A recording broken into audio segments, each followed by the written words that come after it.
Hello there and welcome to the Three-Man Weave Best Bet Show, live from Phoenix, Arizona. Well, Scottsdale, Arizona. We're staying in Scottsdale.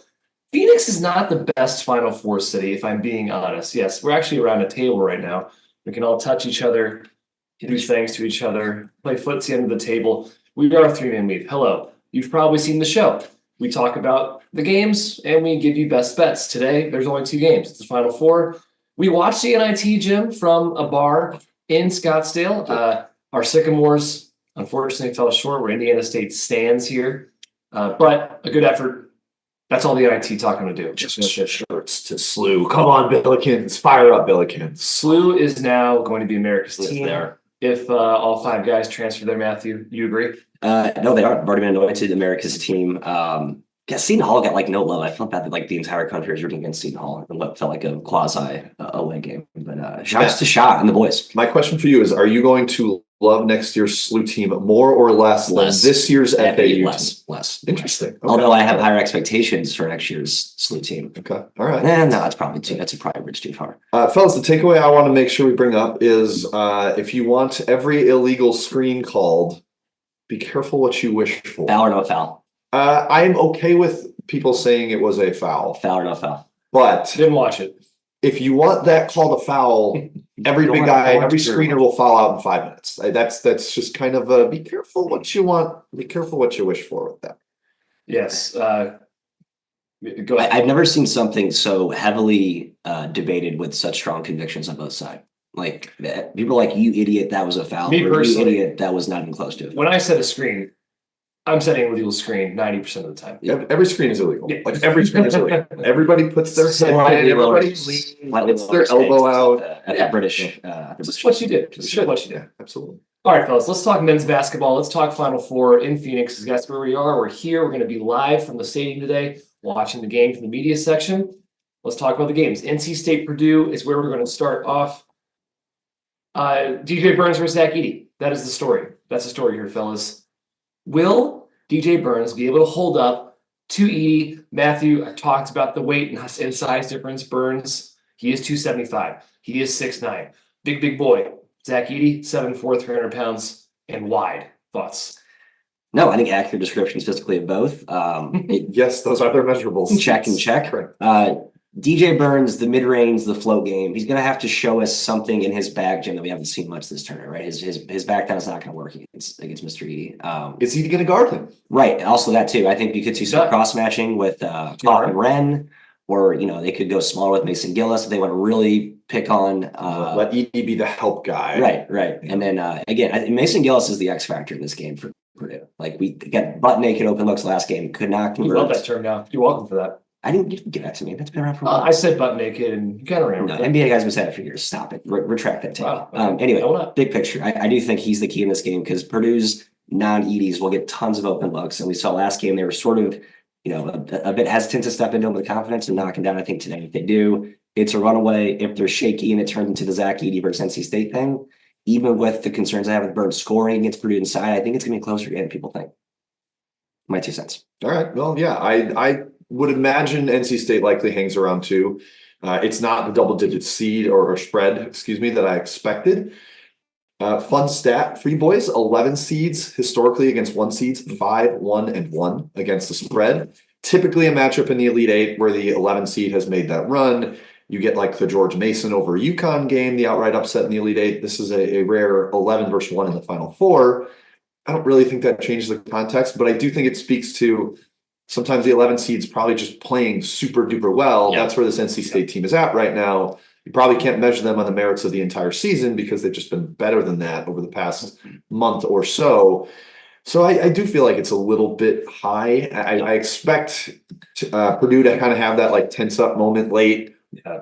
Kind of like they did in the Elite Eight game where everybody that wasn't Zach Edey was like, well, we can't go down by not giving it to Zach Edey, so I don't want to take this semi-open three. I'm just going to wait to dump it into Zach, and I think that slows things down. I like the under a lot in this game, considering making it a best bet. I also think NC State presses to slow it down. I think they want to minimize possessions, the delay type stuff. It's a top 15 press rate in the country per synergy for NC State, and it is more to slow things down. Now, Matt, they can crank it up, and I think that matters a little bit against Purdue because those guards will give it away every once in a while.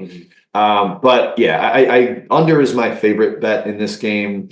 Some of the player prop stuff, maybe. I know I talked about the Braden Smith over assists in our midweek Action Network show. I still kind of like that too. I will let you know by the end of the show if I'm going to lock in the unders and best bet. I'm leaning Purdue on the side. I do not think NC State can guard them in the half court. The extended pressure does worry me. We've seen this with the Purdue guards occasionally, but like Jim said, it's more to contain. They don't force a lot of turnovers, NC State. Not saying they can't, but not really their MO. I'm curious if Keats will play zone. We talked about how Purdue will likely destroy that if they go zone, offensive glass, especially Edey. I just don't expect the guards to shoot as poorly as they did against Tennessee. That was an outlier in my opinion. If they get open shots once again, I think they're going to hit them. Again, Edey is too good. The repost is unstoppable. I don't think NC State has the personnel to guard him. And if DJ Burns does guard him, which I'm not sure he will necessarily, he's going to get in foul trouble. It's a guarantee. And if he doesn't, then Mo Jar is going to get in foul trouble. Somebody's going to get in foul trouble for NC State. Kyle, you know what is NC State's MO? What? Diarra. That's true. Yes. Yes. I'll have one more serious note here to put on this. George Spur posted a graphic of every Final Four team since 2010 top ball screen scorer. So efficiency of guys coming off ball screens shooting. Braden Smith is number 1. Second is awesome. Trey Burke. 3 is Cassius Winston. So, I mean, pretty good company. Little elbow fade is going to be right there. With Zach Edey just like sucking all of the defenders towards him. I mean, they're always Kai butt naked and open looks. So, but hey, he's knocked him down. I've been hard on him in this tournament in spots. I think today he has a bounce back game as far as. Question for both of you. How's the whistle in this game? You expect it to be tight, or I expect it to be very loose? I expect them to want Burns and Edey to be on the floor. Yeah. You're going to have to really slash some arms to get a foul call in this one. I think that favors NC State. Really? Oh, yeah. Edey doesn't foul, so he plays without fouling. Yeah. I think it's a wash in terms of the impact. But generally, like the older, more established refs who get these games don't blow whistles much. It's just if you let NC State play, they will foul Edey, and everybody just thinks they can block his shot, and then it's a little farther away, and you end up on his arm. And yeah, it's like as he's making half hook after half hook, you get so frustrated. You're like, I just want to block one, and then you lose. And that's why Diarra probably guards him because you don't want Burns in foul trouble. A lot of Middlebrooks tonight. Whatever. He tries hard. He tried to be. Yannick Cadell's nephew. Right? Yep, that's correct. That's cool. Yep. It's not. Okay. So final takes on this. You're Purdue. I'm Purdue. Matt, you are slightly in Purdue, but I've gone back and forth all week. I have no official action in this game. I will lock in the under 146.5 best bet. All right. At our show sponsor, Circa, right now. Shout out to Circa, the best damn sports book in the country.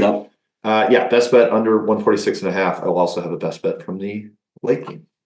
All right, well, let's talk about late game, Jim. Alabama and UConn. Not super late for us Pacific boys tonight. Yes, Crimson Tide, big dogs. UConn is a 11.5, 12-point favorite. We know how good they've been. Once again, the stat, 9 straight NCAA tournament wins by 13-plus points. They scored 30 points in a row against Illinois. That seems impossible, but they did it. The story in this game is variance.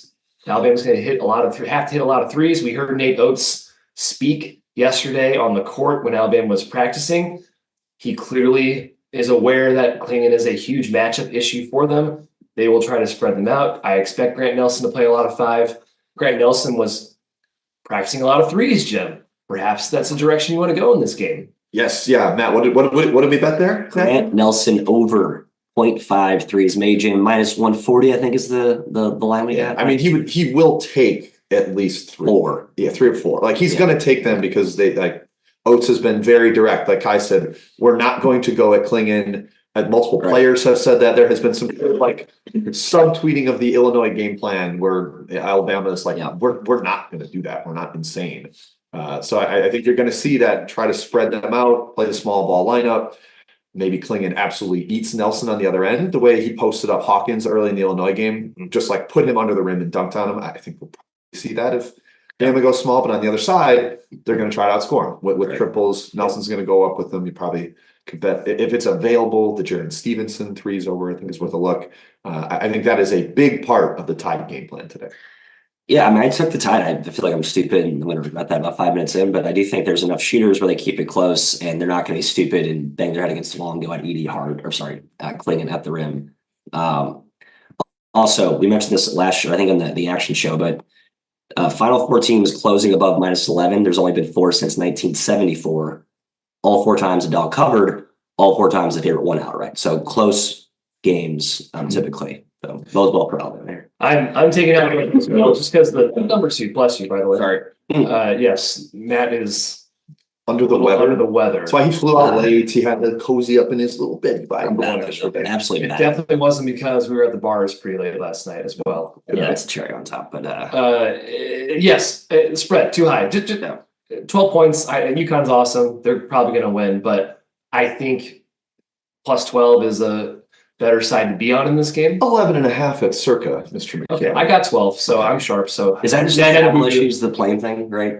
There's no reason why. The playing thing I is don't think it does either. they But got here the market thinks it ago. does. I don't think it matters. The market It thinks it doesn't. does. I don't think that. The fact that I don't think that's why the market market's better. I do think the game plan. So if you want a total lean, I lean towards the over in this game. For sure. If that, Alabama's game plan, I think, will be okay. 3 versus 2. and Like, play fast. You are going to score, but guess what? We're going to score threes, and we're going to get as many possessions as possible. I think that's going to be the way Nate Oates goes to this game. So UConn is, by the way, perfectly fine with this. They're like, fine, we'll play a high possession game. We are way better than you. We will beat you at that game. So lean towards the over in this game, and I am on Alabama plus 12. Yeah, lean over also. Kai, I am similarly sharp. I have UConn -10.5 locked in last weekend when this line first came out. I'm mostly riding the UConn wave. I feel like I don't want to continue talking myself into why some team can compete with them, and then suddenly they go on a 20-0 run, and I'm like, that's right. UConn's won 10 straight games by double digits in the tournament. They've been up by 30 in all 4 games in this tournament. Like they have been smashing routinely against teams. And other than the variance factor, I'm not sure Alabama stands up. I think the paint scoring is so heavily tilted towards UConn here. That makes me nervous, Matt. I think UConn is going to roll inside. And we've seen Bama's, I mean, really the only good complete defensive game they played this tournament. And I've been like, this defense is better than people think, guy. But I mean, the Grand Canyon game was mostly just Grand Canyon taking dumb shots for a lot of that game. Like they are very disoriented and disheveled, which like you cannot do against Alabama. Like they will make you pay with their stuff on their sets when they're not beating you with talent or in transition or with cleaning up their rim, which is again so many avenues to points here for UConn. I still think they scored enough to keep close-ish. My favorite bet of the game, fellas. Okay. Tristan Newton over 6.5 rebounds. It is -120 at BetMGM. There's a couple other books that I think the odds are better. I also like at FanDuel Newton 12 plus rebounds is like plus 1,200. Yeah. He's hit that in like half his games this year. There's going to be a ton of long rebounds that should be nabbed and corralled by the guards. I think that bodes really, really well for Newton over rebounds. I think that's a terrific prop. Best bet there is Newton over 6.5 rebounds. Love it. I will say I'm gonna put on my normal guy expert analysis hat. The guys in the studio. Alabama has to hit 15 threes. Nice to cover this spread. Yeah, there you go. There you go. Yeah, there you go. How's that for insight? The great experts always say number of threes you have to make, and then do you control the pace battle? The pace battle always wins. If you have the pace at your preferred tempo, you win the game. But again, I think both teams are fine with playing fast in this game. Yep. Okay, guys, let's go best bets. I don't think that Matt and I have revealed ours yet, but Jim has. Jim, you can remind everybody of your best bet. Yes, I've been very liberal with my best bets here on the show, Kai, letting everyone know under in the first game of the day, Purdue, NC State under 146.5. I think NC State kind of wants to slow it down. I think you see Purdue get a little bit tight, have long possessions, which despite efficiency in that game, I think leads to the under. And then in the second game, Tristan Newton over 6.5 rebounds, long rebounds galore. He's had like double-digit rebounds in 6 of his last 8 games. He is a terrific rebounding guard, and I think this game sets up well for him to get more rebounds. I'm a little surprised the line's not higher, Matthias. He's a grab-and-go guy. I love Grant Nelson over 0.5 threes made as Jim teased. That's actually my bestest of the bets, Kai. Okay. I also took Bama as a slightly smaller bet, but still qualifying for best bet. That's it. Yeah, I have small positions on Purdue and Alabama sides. I wouldn't call them best bets. I just want action in both games. I think my best bet, my favorite bet of the sides and totals will be the over in the UConn-Alabama game. That's 160.5. It does seem quite high for a Final Four game. Anecdotally, these games, I think that again, me just remembering, they tend to play a little slower, or not slower, but lower scoring.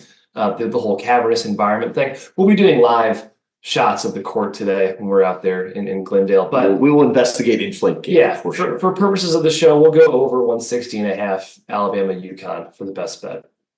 Fellas, that's it. Anything else? We will do a championship show. That we will. Probably on Sunday. I can't wait to find out where Matt's going to be for it. I'll be here tomorrow. We hope that Matt will be joining us for the national championship game on Monday. Are you gonna be here tomorrow? Are we for sure doing it on Sunday? Not a Monday show? Well, if Matt's leaving, we can't do it on Why don't we Monday. just do it Sunday? No point. Well, would you like to Chat, when do tomorrow or Monday? Let's have the check and decide. Let's convince Matt to stay for the national title game, and then we will do it Monday.